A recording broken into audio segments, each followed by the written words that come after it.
Welcome to another exciting episode of the Business of Digital podcast, featuring your hosts, Matt Siltala and Dave Rohr.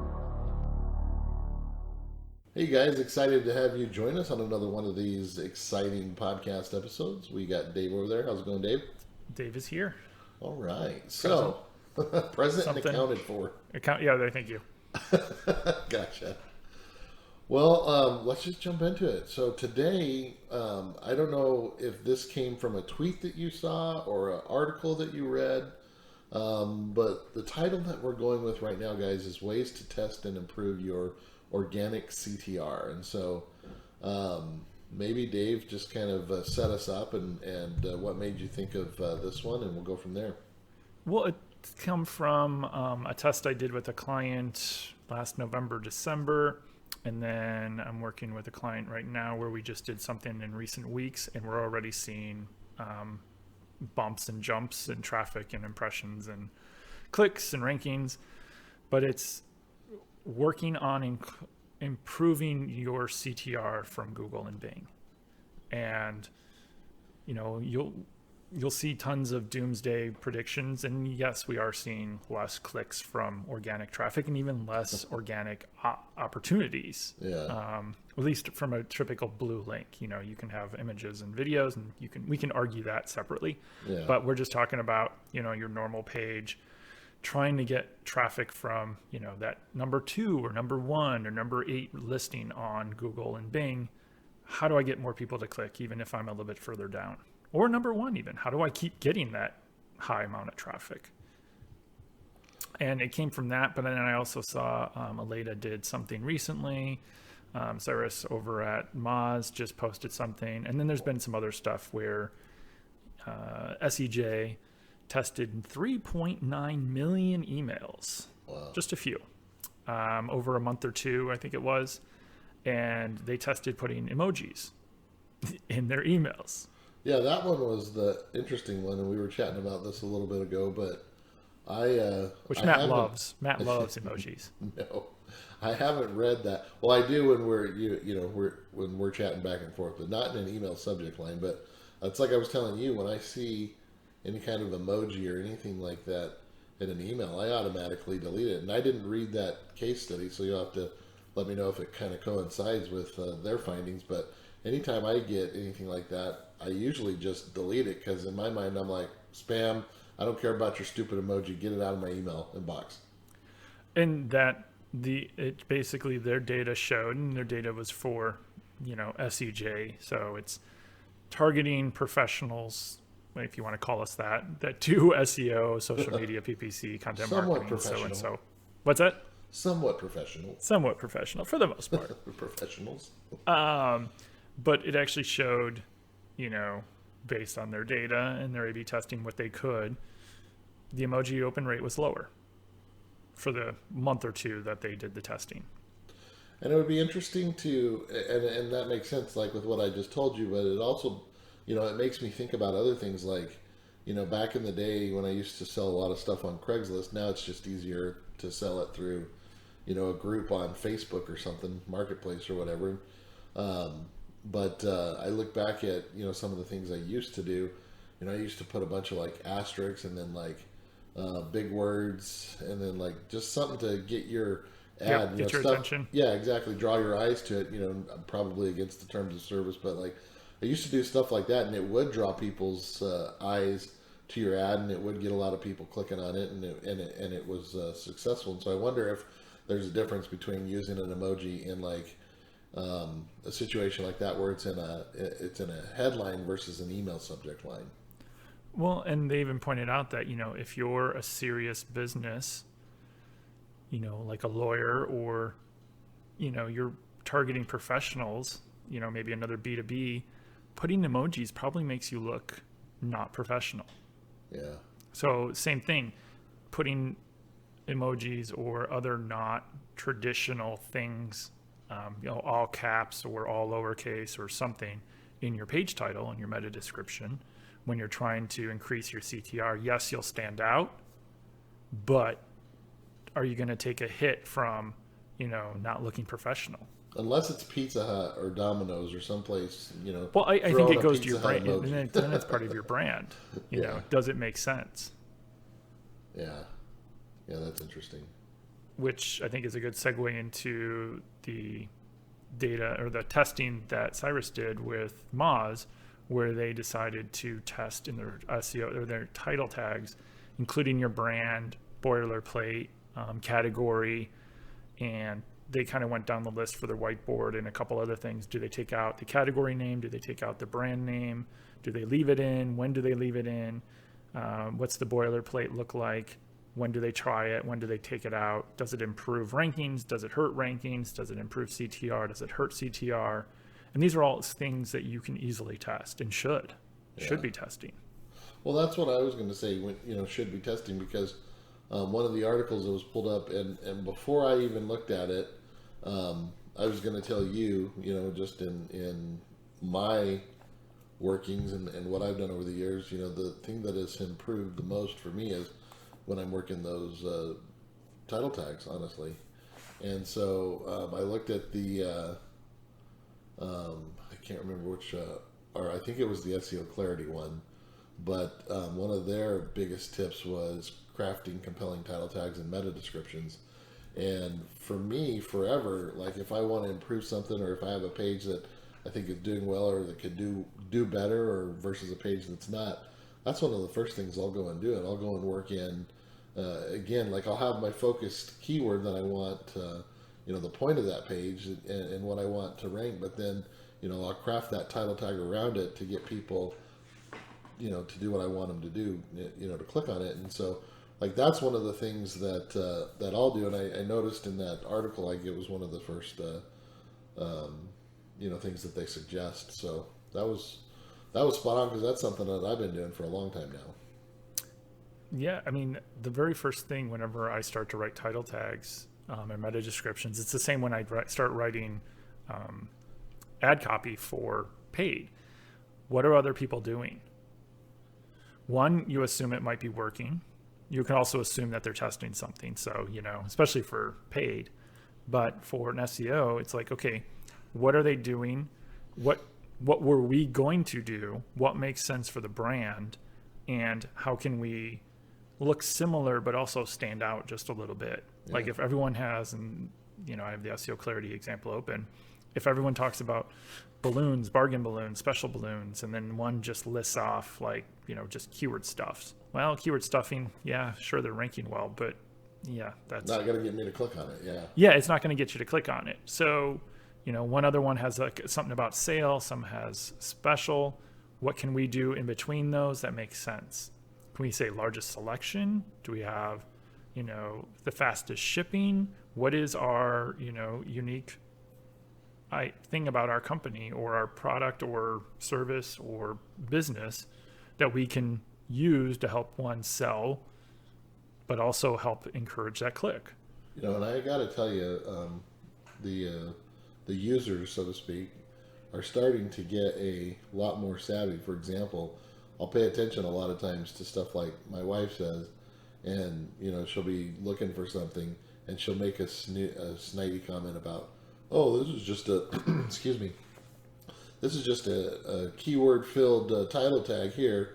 Moving on. And I'm just like, I laugh at it because, and again, obviously, she's been around me a lot, but she's also, it's one of those things that they're paying attention to. Like they're getting, we're in this industry long enough, and we've been doing this long enough that, like give the people what they want. They're not, give them the information they want to know.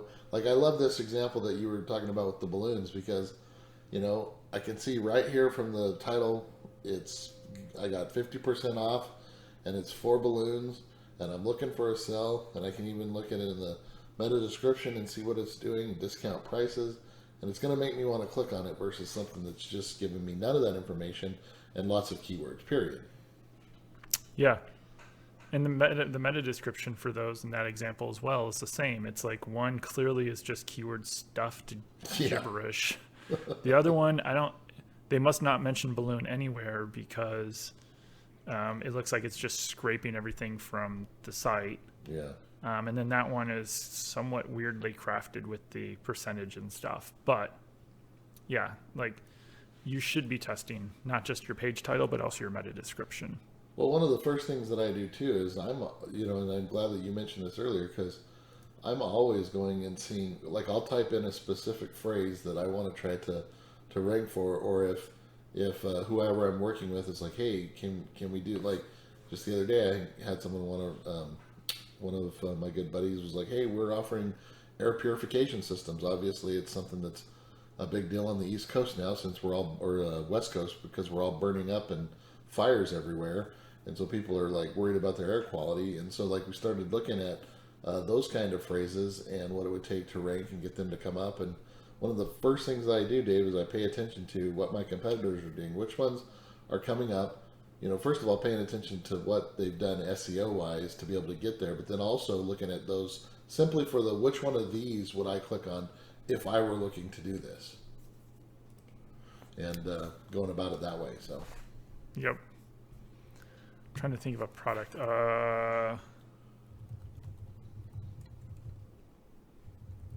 This is probably a horrible example.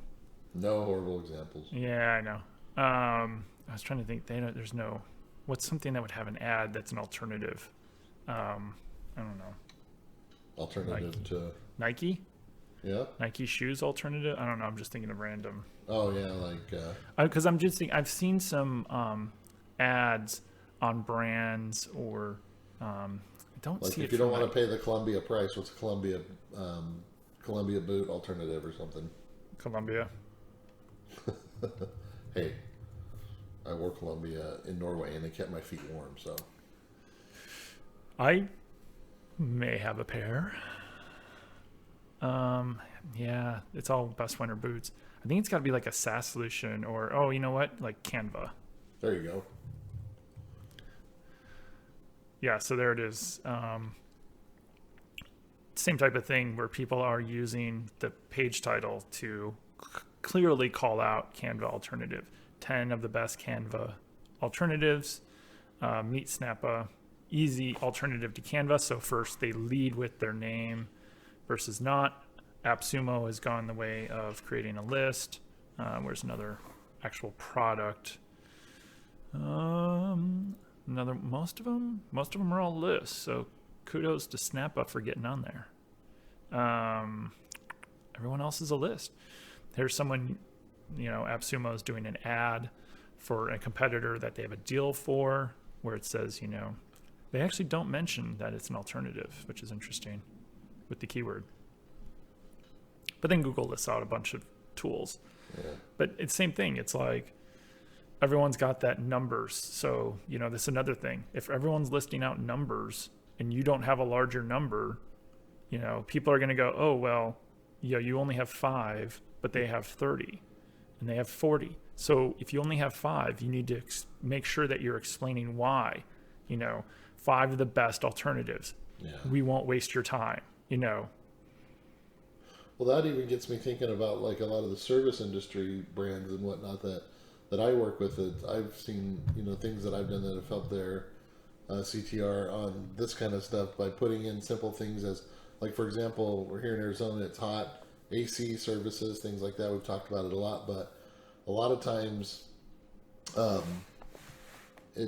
your air conditioner cuts out at you at inconvenient times at like 10 o'clock at night, and you're always wondering, well, is there anyone I can even get a hold of? Well, you do a quick Google search and you're able to find in the title 24-hour service, things like that, letting them know that, hey, 24-hour emergency services, things like that we've thrown in to certain pages has helped the CTR dramatically. So, I mean, just think about the simple things like that. Well, and I've done that for service companies where we cut the normal items, the normal offerings for service. It's a question of, when do your normal service hours end? At 5 p.m., at 7 p.m., at 9 p.m.? When does it become emergency? And then we shut off the ads at that time, and we flip on new ads for emergency that speak to it. And then they go to a different actual landing page because it's a completely different thing. There has to be a phone number. And And then one person I worked with, they actually didn't have a lot of people on staff. So they actually didn't want a lot of that traffic, but we wanted to make sure that they were at least there for some of it. And so we would just set that budget and that campaign for small. So, talking about improving your CTR, it's also for PPC side of things, just getting the people to the right page under the right circumstances as well. And I think that's something you should also look at. Aleda had a really good, she did a presentation. If you can read Spanish, I will drop in a link to her slide share she did, because the presentation is in one of the first Spanish ones she's done. But she actually came up with like a flow chart of what to do to improve poor CTR and organic search results besides improving rankings. And the very first question, and I think a lot of people skip this one, is the query relevant? So when you go into Google Search Console, pull up the queries that are driving impressions and clicks for that page. And if that overall CTR is low for that page, is it because it's ranking for a lot of nonsense words that really don't make sense? And why is that? Yeah. And that really should be the very first thing you do. Like, you can mess with the page title, you can mess with the description, but if it's ranking for keywords that really has no, and I've seen this where it's like, oh, our organic traffic is crushing it, but it's all junk and they all like leave. Yeah. So if your bounce rate is, 99%, it's like, well, we've got a good CTR, we've got good rankings, we're getting traffic, but it's not for relevant queries. It's not for relevant audience. So really it's useless. So what you're saying sometimes is we have to do some education too. Well, and you just have to do your due diligence to go, okay, is this page, what is the content? Like, who's getting there?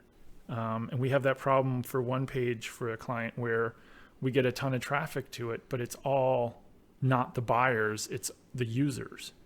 And we were trying to get in front of, the people that make buying decisions, not the people that are trying to use this product. Gotcha. And so that page gets a lot of traffic. And so we're trying to create gates and awareness on that page for, in the event that a buyer gets there, we're like, hey, you found this page, great. But we think you want this page. If you're curious about the product or the service or whatever it is someone's selling, we've almost created like an interstitial and stuff. And I've done that before for calculators long ago. We had people that would every month without fail come and use these calculators, and we're basically freeloaders. Instead of paying for a service, they would do it manually with these calculators. Yeah. So every month, I think it was like we had pop-ups that would show up once a month or once a quarter. I forget what it was. I think we tested it. And something would pop up and say, hey, we see that you've been here before. You still keep using this thing. If you want to try the service for a month or a quarter or whatever it was, we'll do it for you, and you can see how much time you save, because we think you'll save time.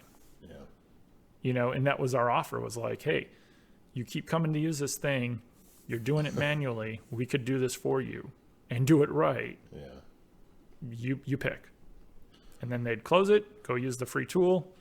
In a month or 3 later, we would try again. So, Dave, in wrapping things up on this one, what are the big takeaways, and what do you want people to get from this? Just give me the last tips for them. I will include Aleda's little flow chart, which kind of creates, it basically sums up everything we've just talked about. The flow. Is the query relevant? Okay, now what about your page title? Is it right? How can you optimize it? Look at your category, look at your boilerplate. Do you need your name on it? How can you shorten it? How can you make it unique, personalize it? How can you make it a little bit different than what's out there? And then look at your meta description. How can you optimize it just the same way? And then test it. And repeat constantly. Rinse and repeat. Yeah, I mean, people a lot of times are like, okay, page title's done. Like, no, we're done now. We're going to come back in 4 to 6 weeks when we have some time, at least for certain products. You know, Yeah. the pages that get the most traffic, at least try those and then roll it out to other ones and see. And do you see the same thing? And then again, just keep doing the same thing. Awesome. Well, and like Dave said, we'll have all the resources and everything that we've talked about or referenced. It'll all be in the write-up. And just want to encourage you guys. We do this for you, and we love doing it for you. And hopefully you guys are getting something from these episodes. Please go to iTunes and give us a 5-star review and like us, and that helps us continue to be able to provide these for you. And so thank you guys for joining us. For Dave Rohr with Northside Metrics, I'm Matt Siltala with Avalanche Media, and we can't wait to have you back on another one of these. Bye, guys. Thanks.